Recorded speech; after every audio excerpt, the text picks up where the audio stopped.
Vamos lá, vamos lá. Então, de volta aqui com mais um bloco para falar um pouquinho sobre a validade do casamento, tá? E antes de falar de validade, eu preciso relembrar com vocês, ainda que de forma bem sucinta, um assunto que vocês estudaram no segundo semestre da faculdade, quando vocês estudaram os negócios jurídicos. Então, os negócios jurídicos, vocês estudaram a chamada escada ponteana, né, que são os planos que o negócio jurídico vai atingindo desde a sua formação até a produção de efeitos. E a escada pontiana leva esse nome porque foi criada pelo doutrinador Pontes de Miranda, é um dos principais nomes do direito brasileiro. E Pontes de Miranda, ele dizia que um negócio jurídico ele deve observar três planos. E quais são os planos? Plano da existência, ele tem que existir, primeira coisa. Segundo, ele tem que ser válido. E terceiro, ele tem que ser apto à produção de efeitos. Então é o plano da existência, o plano da validade e o plano da eficácia. E Pontes de Miranda falava, olha, isso aqui não é uma regra absoluta, mas normalmente eles surgem exatamente nessa ordem. Então, primeiro o negócio vai existir, para depois, num segundo degrau dessa escada, eu ver se esse negócio é válido, e depois, no terceiro degrau, ver se de fato ele produz efeitos, ou se não produz, porque tem uma condição, um termo, né, que impeça esse negócio de produzir efeitos. E o casamento, pegando a ideia que nós vimos da natureza jurídica, de que o casamento seria um contrato com cláusulas especiais, vimos até o vídeo do Jorge Mateus, né? Ele também deve observar essa distinção, esses planos de existência, validade e eficácia. Então, para falar de invalidades, antes de falar do segundo degrau, que é o plano da validade, eu vou falar um pouquinho sobre o plano da existência.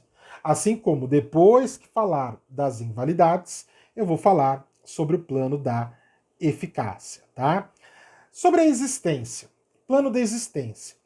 O casamento, ele não existirá se ele for realizado porque não tem competência material para a realização daquele ato.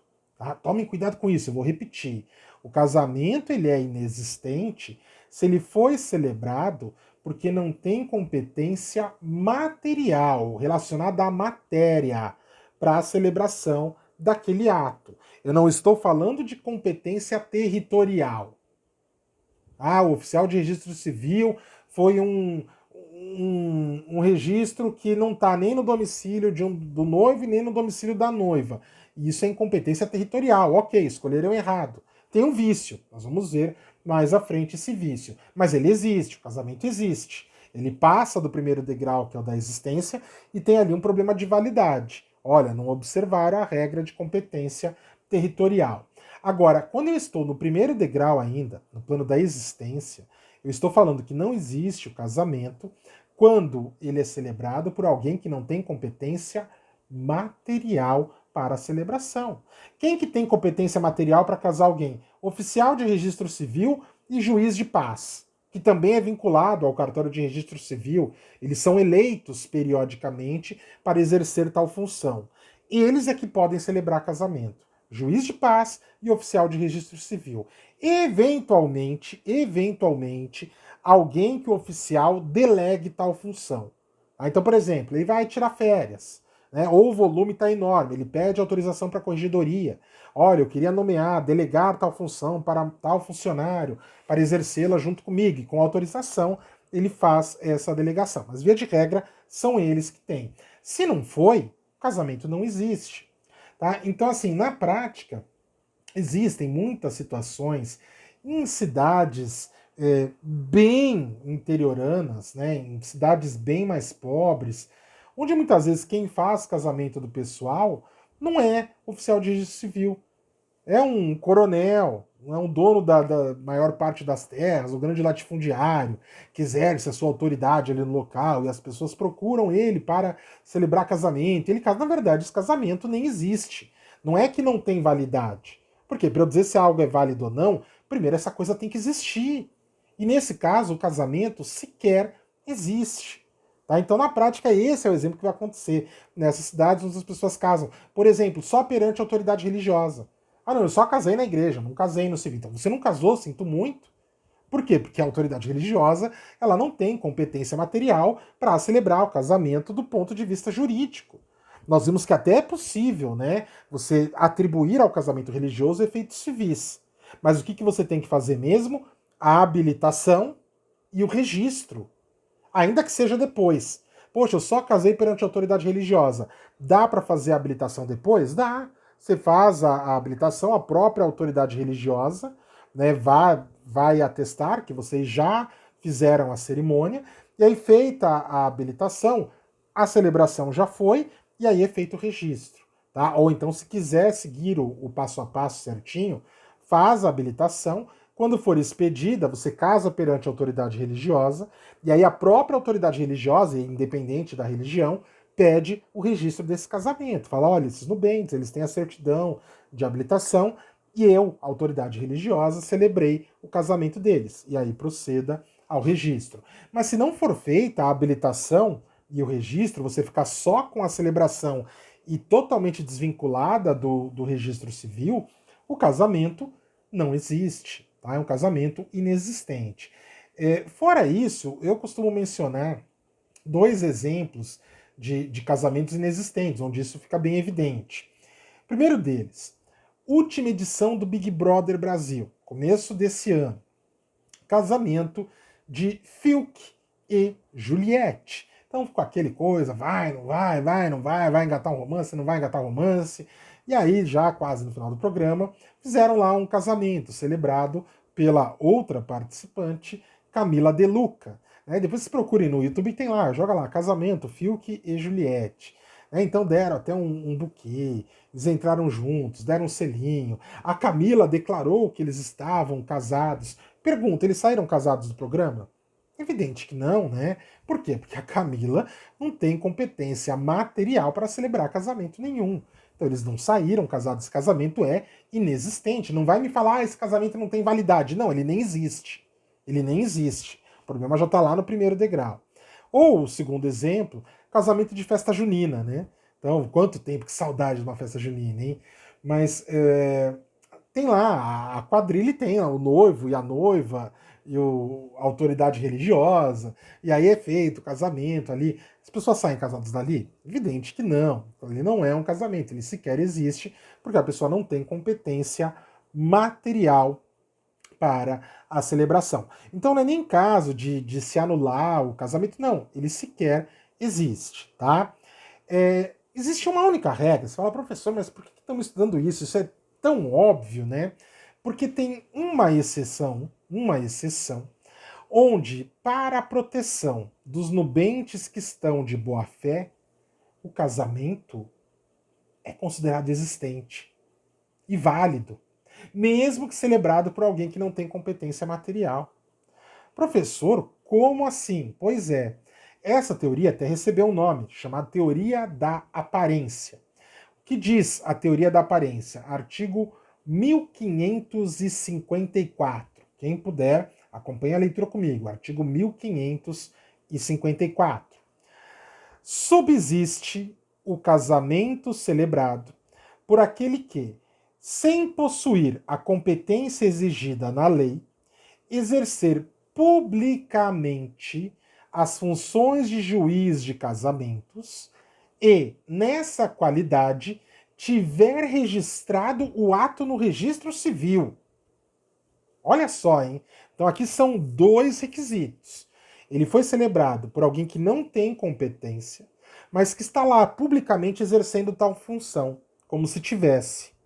E ainda assim, procedeu ao registro. Então os dois requisitos têm que se fazer presentes ao mesmo tempo. Primeiro exemplo.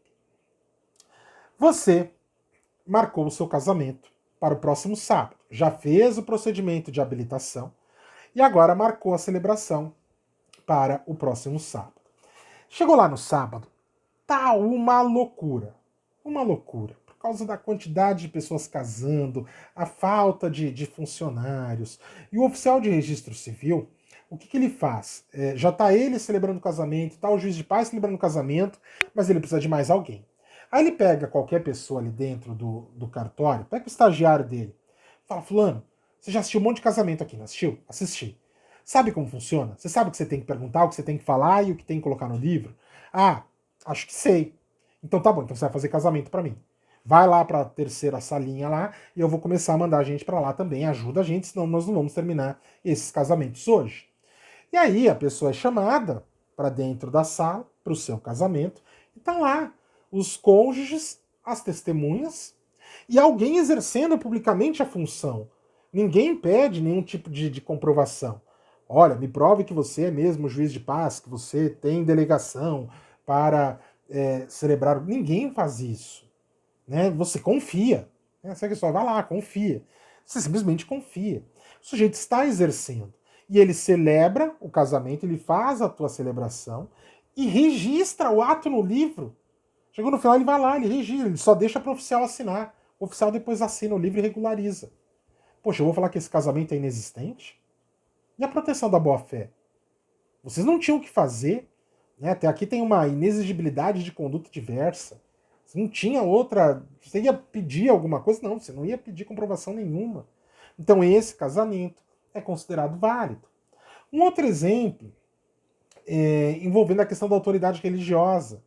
Eu falei para vocês, qualquer autoridade religiosa pode celebrar e levar isso a registro. Mas vamos supor depois que descobriram que aquela pessoa que se passava por padre, por exemplo, na Igreja Católica, que se passava por padre e que celebrou o teu casamento e levou a registro, na verdade não era padre, era um ministro da igreja. E aí ele não teria competência, mas poxa, ele publicamente ele exercia a função ali como se fosse um padre.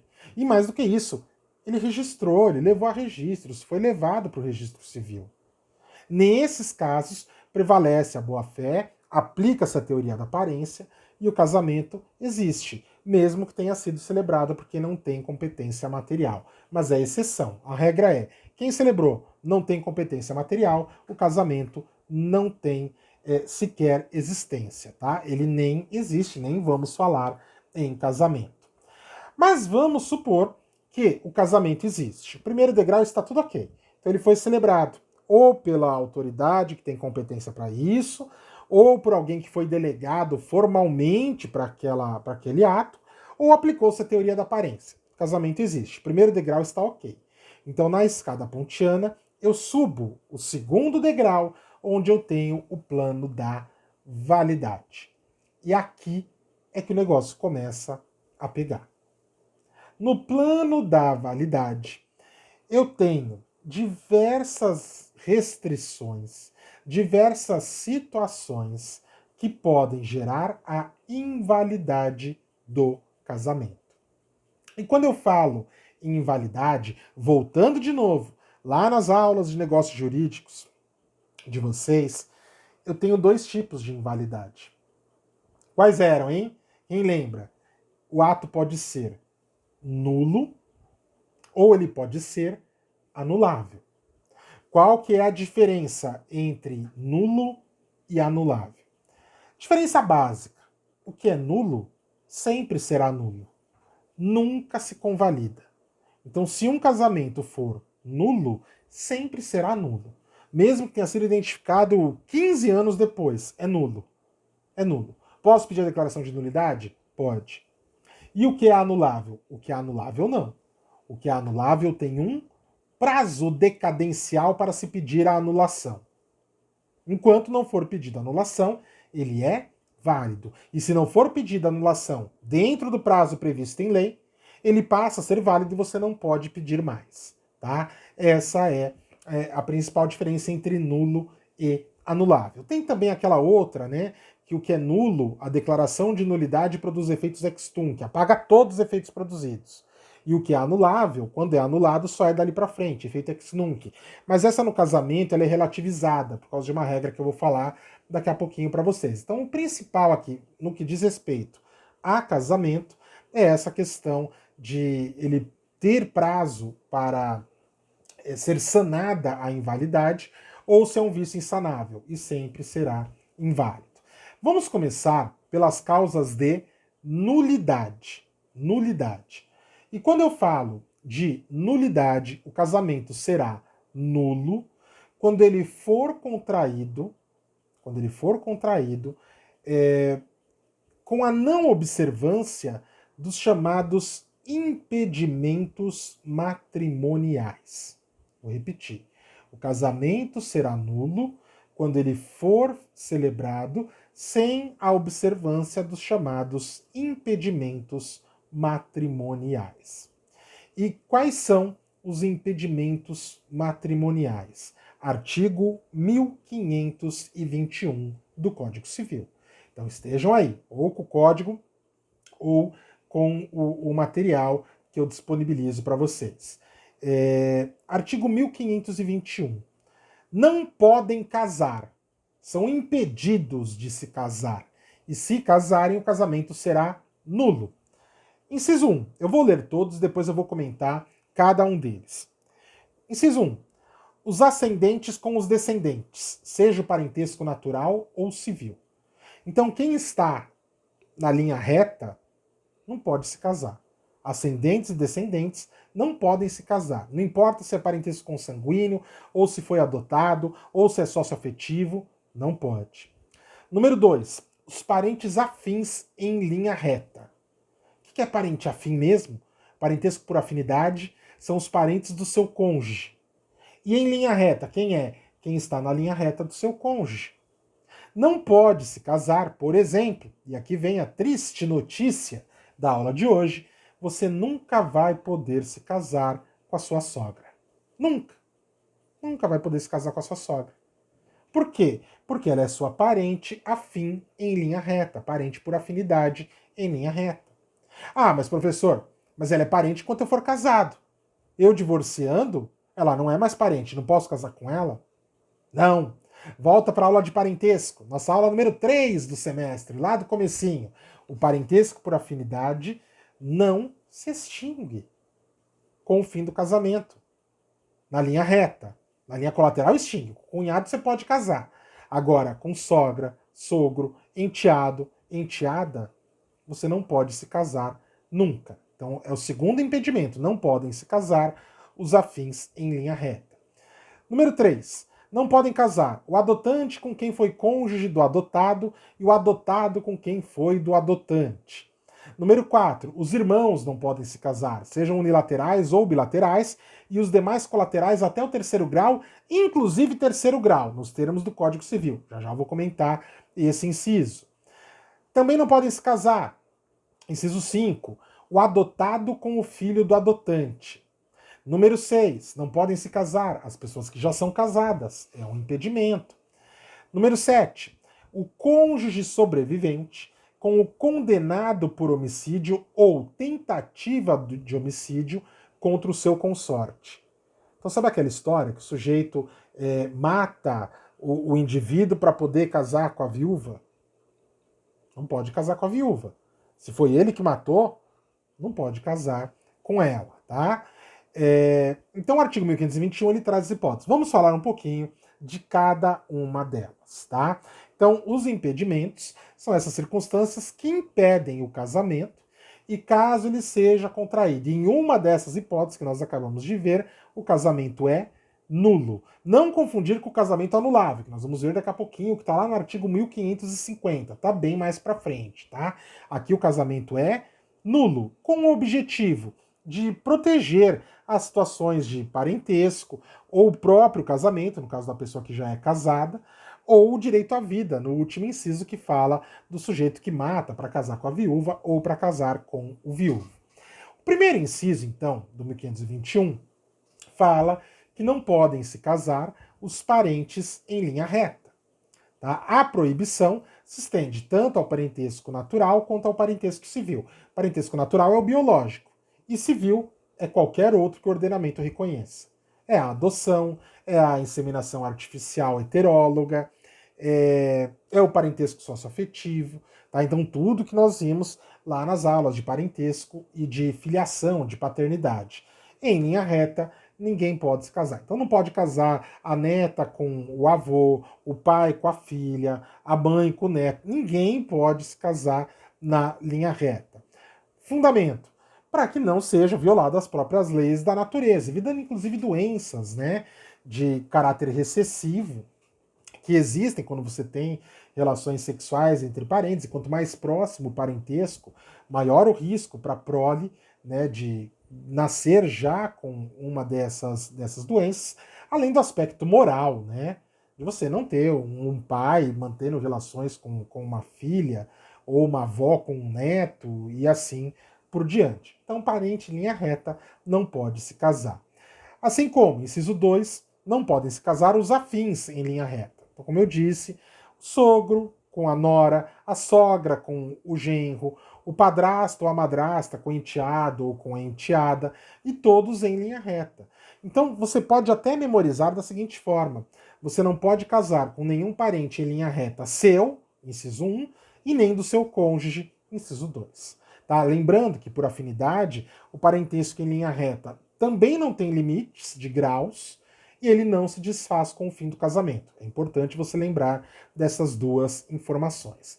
Qual que é o fundamento do inciso 2? De impedir o casamento do sujeito com a sogra, como se todo mundo quisesse casar com a sogra. Né?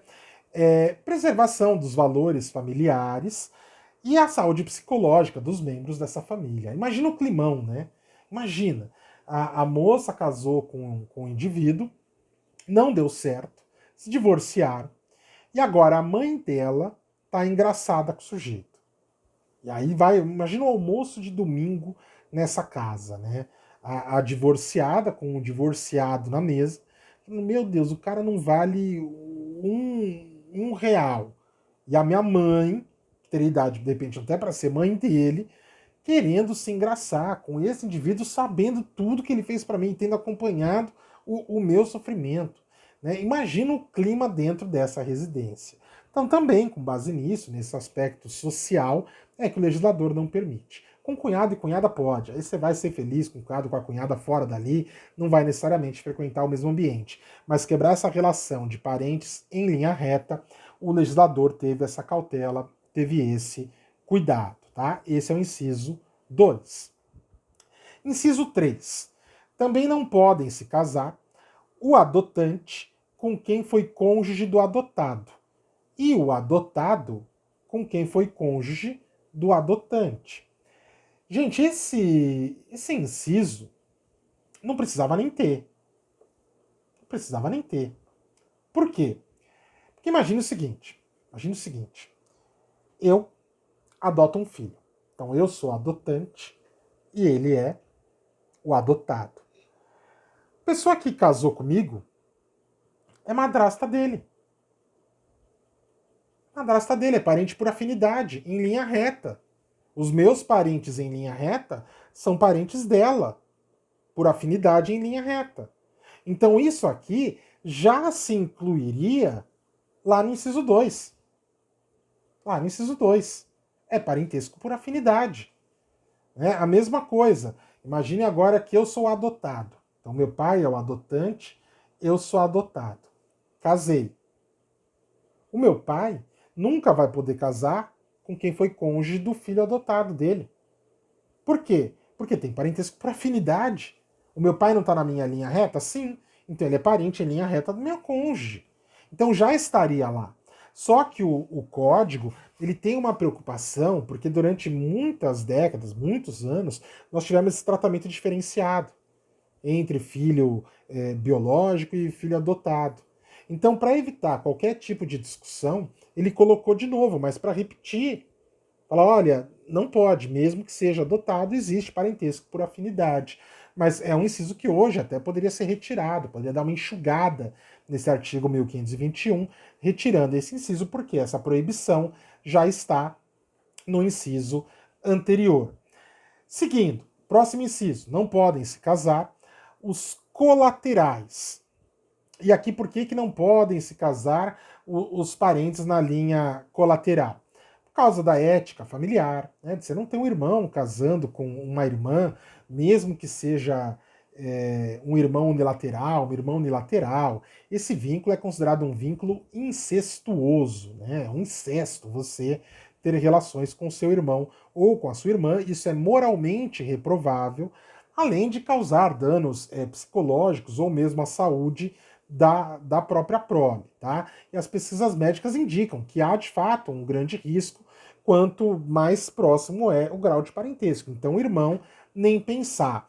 Agora, o que tem que tomar um certo cuidado, gente, é que o Código Civil, conforme nós vimos, ele fala que não podem se casar os colaterais até o terceiro grau, inclusive terceiro grau. Inclusive terceiro grau não pode se casar. E se vocês lembrarem, quem que é parente na linha colateral terceiro grau? Tios e sobrinhos. Então você não pode se casar nem com seu tio, nem com a sua tia, e nem com seus sobrinhos, nos termos do Código Civil. Só que tem um porém, e isso aqui sempre deu muita margem para discussão.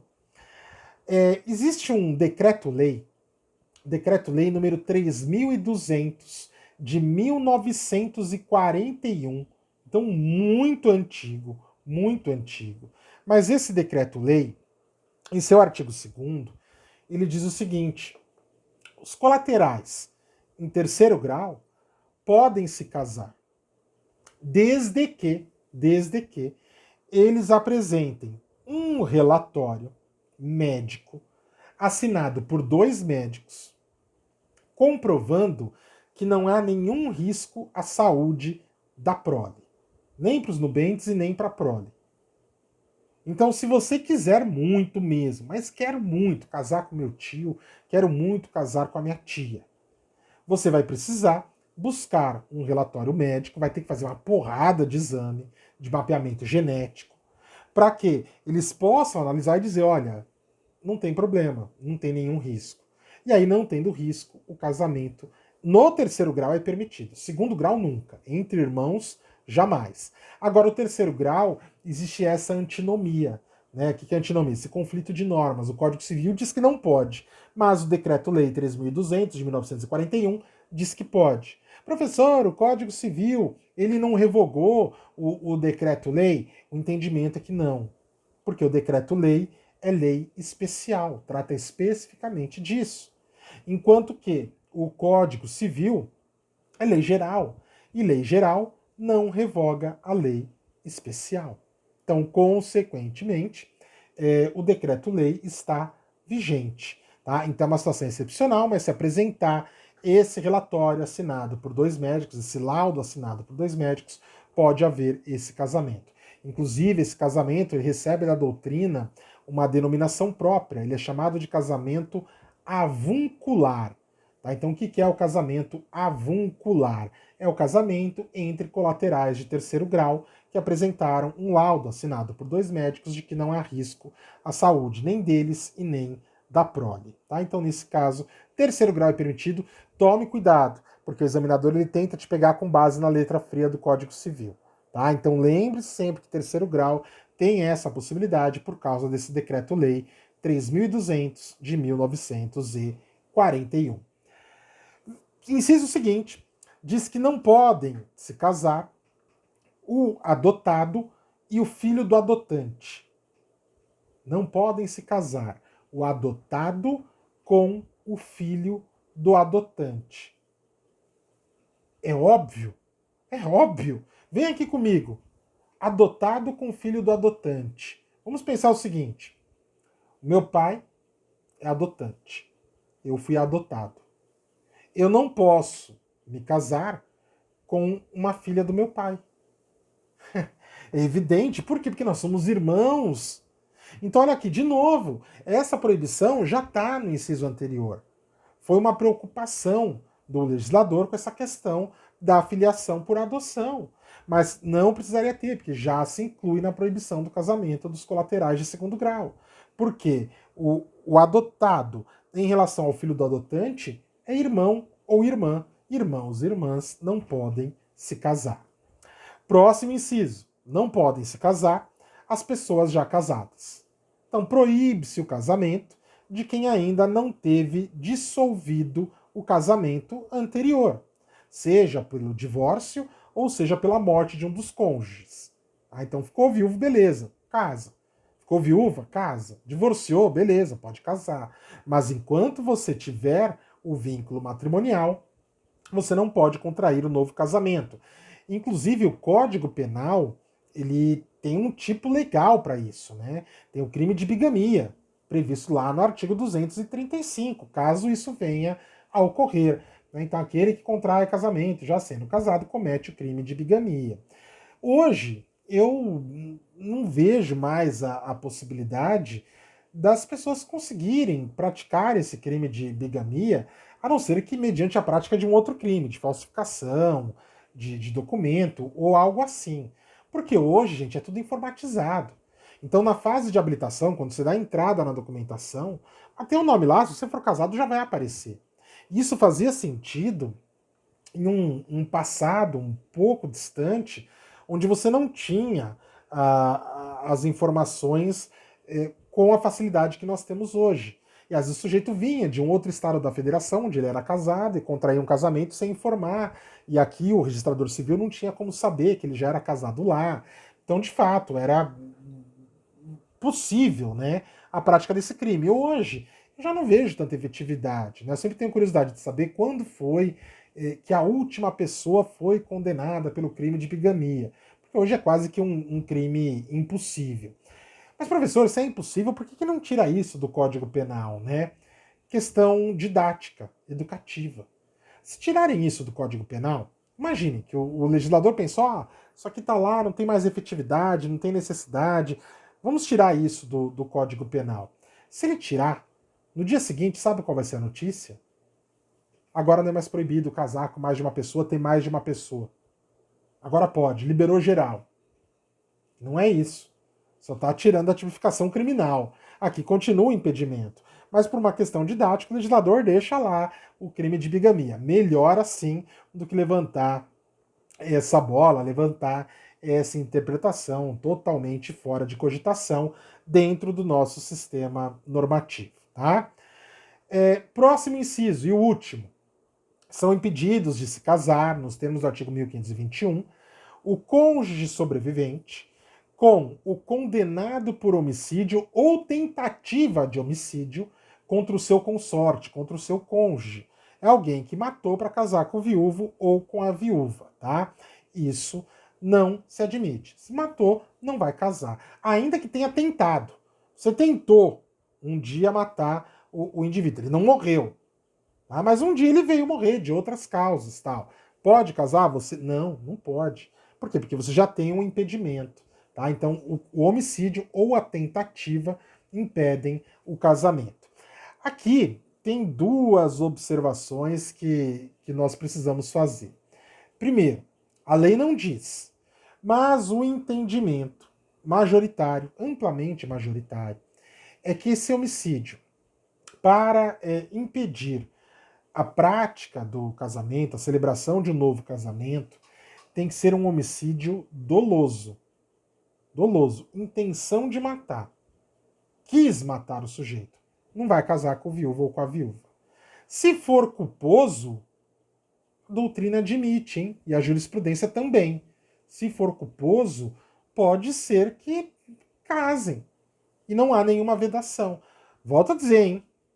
O código não fala, mas é uma interpretação de acordo com a finalidade da lei, né?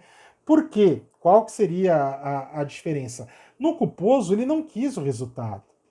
Então imaginem, por exemplo, um indivíduo que, dirigindo o seu veículo acima do limite de velocidade, tá? Não vou nem entrar na questão do dolo eventual, tá? Vamos imaginar um crime que seja tipificado, condenado, sujeito condenado como um homicídio culposo. Mas vem se envolver no acidente e mata o indivíduo nesse acidente. E é condenado pelo homicídio culposo. Não teve a intenção de matar. E esse sujeito, até por uma questão de remorso e tentativa de reparação de pelo menos parte do dano que ele causou, ele dá toda a assistência para a viúva do falecido. Mas ele dá tanta assistência, tanta assistência, tanta assistência que eles se apaixonam. Coisa de filme, de novela, né?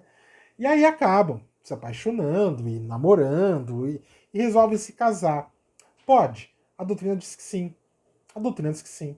Ah, mas foi ele que matou o marido, mas ele não quis matar. Então não tem nada a ver, ele não foi matar para poder casar com ela. Aconteceu de ele matar, ainda que ele tenha tido culpa, tá? Mas agora eles querem se casar. A doutrina e a jurisprudência dizem que é possível, tá? Então o homicídio que impede o casamento do homicida com a viúva ou viúvo da vítima é o homicídio doloso. E o segundo entendimento, e esse aqui tem que ter um pouquinho mais de cuidado, o entendimento majoritário é que deve haver trânsito em julgado da sentença penal para que exista o impedimento.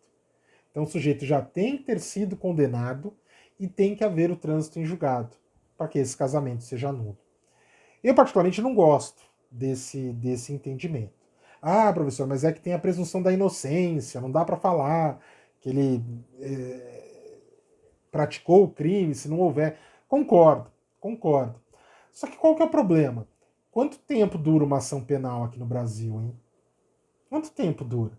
Quanto tempo vão levar para apurar se de fato ele é o autor daquele crime? E aí, enquanto isso, ele pode casar. Por quê? Porque não tem impedimento, não tem sentença condenatória com trânsito em julgado. Aí ele casa. Ah, professor, mas depois lá ele vai ser condenado lá na frente. O que acontece com o casamento? Nada. Nada. Por quê? Para a validade do casamento, eu tenho que olhar para quando o casamento foi celebrado. Tinha algum impedimento? Não, não tinha. Não tinha sentença com trânsito em julgado. Então, assim, eu acho que o legislador precisava criar uma outra forma, sem violar o princípio da presunção da inocência, mas alguma forma que, olha, se estiver tramitando um inquérito, já suspende um pouquinho, não casa por enquanto não. Fica impedido de casar pelo menos até o fim do processo. E depois do fim do processo, a gente vê o que acontece, tá? Só adiantando uma informação, todas essas causas que nós estamos vendo, que são impedimentos para o casamento, elas aplicam-se também à união estável. Tá? Nós vamos ver no último ponto a união estável, mas eu vou dizer o seguinte: se existe um impedimento para o casamento, a união estável também não é considerada. Tá? Aquela história, ele não podia casar com determinada pessoa porque a pessoa tinha matado o ex-marido ou a ex-mulher dele, mas ele foi viver junto em união estável. Não, não é união estável. O ordenamento não reconhece como união estável. Se tem impedimento para o casamento, esse impedimento se aplica também à união estável, tá? Então é nenhum e nem outro. Vi que também já estendeu um pouquinho essa segunda parte do vídeo. Eu vou de novo dar uma pausa aqui, encerrar esse e iniciar um novo vídeo, porque agora eu vou falar das situações em que o casamento é anulável. Então nós vimos as hipóteses que ele é nulo e veremos na sequência quando ele é anulável. Te espero já.